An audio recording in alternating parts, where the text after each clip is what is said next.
Hey there, it's Dr. Margie Smith with the Micro Practice, wanting to talk about how I think you should just say no to new patients. Now, listen, do I mean you're supposed to say no to all new patients that contact you? Absolutely not. But I want to talk about, first off, why you would say no to a new patient, and then how to say no to a new patient. Now, the reason why I'm even at a place in my practice where I very easily and quickly will say no to a new patient is because of the style of practice that I've built. Having a micro practice has a low overhead, high profit, low stress kind of a feel to it.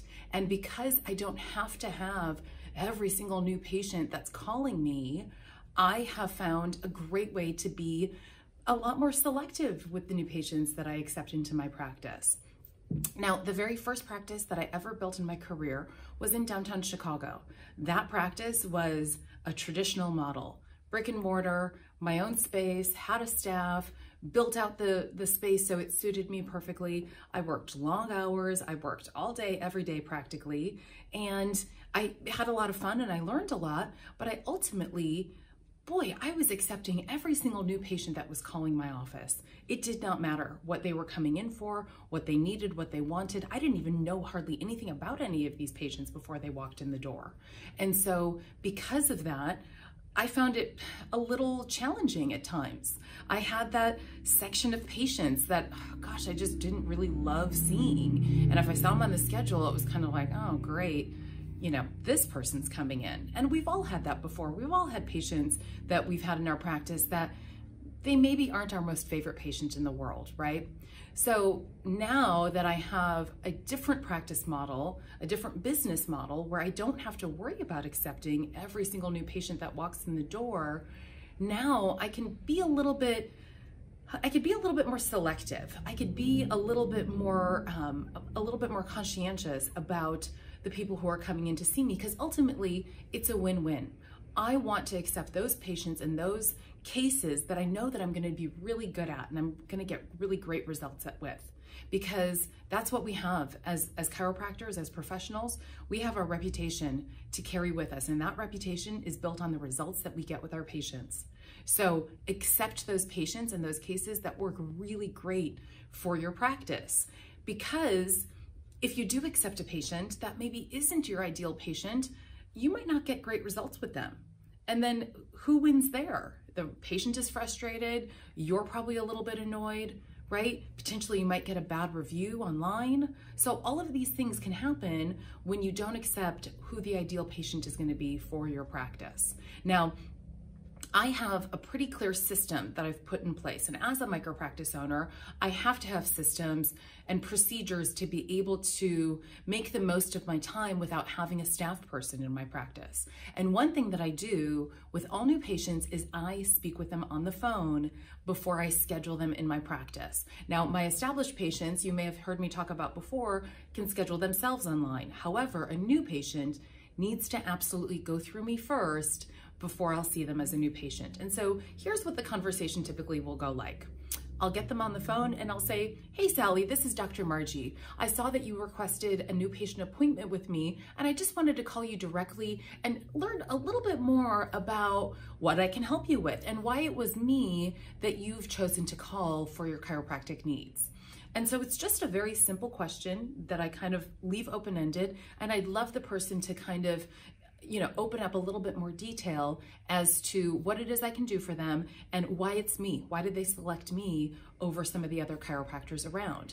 And so here's a list of options or possibilities that patients will say.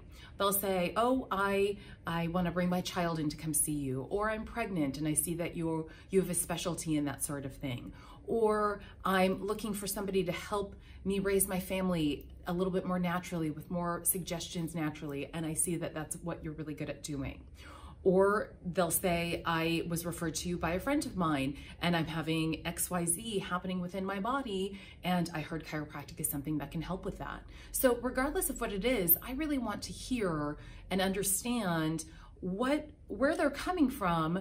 And then I want to be able to reiterate to them, if I'm going to be the right fit or not for them. So once they tell me a little bit more about where they're coming from, kind of where they found me and what I can do for them, then I'll start to go into the process of what they can expect when they come in for the new patient visit. So I'll simply explain that my new patient time with each individual patient is about an hour. So I want you to make sure that you have enough time in your schedule to block off so that we can go through a very thorough consultation and examination. Now, at the end of that time, I'll be able to know a little bit more detail as far as if I will need to send you out for any further studies such as x-rays. And for the most part, I want you to know up front that I do not adjust patients typically on the first visit. So if that all sounds okay with you, then let's take a look at, I'll talk to you more about the cost of the visits, and then we can look at scheduling, right? And so that again, that next explanation is the next step in them understanding and being cool with, you know, this is my process, this is my procedure. And I've had a couple of people at that checkpoint, I'll call it, will stop and say, well, no, I want to get treated right away. I don't care if you do an exam. And, you know, again, you have to kind of handle some of these objections that might come at you. And I'll simply say, you know, I understand and I respect that that's what you would like, but as a practitioner and, you know, for the sake of my own license, I'm not willing to adjust you unless I go through a thorough examination, which that may include needing to send you out for x-rays. So if that's a deal breaker for you, I totally understand. And I'm more than happy to give you a couple of names of other chiropractors here locally that you can call and check and see if they would be willing to do that. And so in some of those cases, yes, they want some names and numbers, and I am happy to give them names and numbers. But now be very careful. When you are giving the names and numbers of other chiropractors, make sure they are actually, you know, good chiropractors, that they're chiropractors that you know, that you trust, and that you respect. Please don't just open up Google and just start, you know, throwing any name out there. Make sure that you are giving a really good quality referral to this person. If they didn't work out for your practice, that's totally fine. Not every patient is going to be the right fit for every single chiropractor. So why not leave them with an amazing lasting impression and send them to a chiropractor for what they are wanting, right? Even though we are the doctors and we, you know, control and manage the protocols in our own practices, they are the patient, and they also have the choice and informed consent to go where they want to go, right? So if that happens, or if at any point I feel that they are not going to be the right fit for my practice, or I'm not the right chiropractor for them, then I will just simply refer, just as I said earlier. Let me give you the name and number. Let me give you the name, at least, of a couple of people. You can look them up online, see if their practices suit you, and then you can call them directly. And that just, people are thrilled. People are super happy to hear that I'm willing to help them out. Because again, if they're looking for a new chiropractor, they probably have already gone through a sea of different Google options, and they just need some help kind of narrowing this down, right?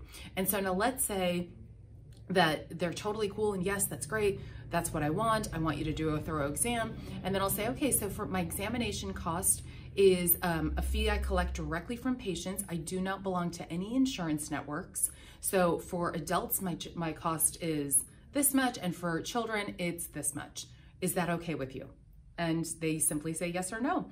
Never at that point do I have people say, no, that's too much money. Most people at that point know what to expect. They're calling me pretty much knowing what my fees are.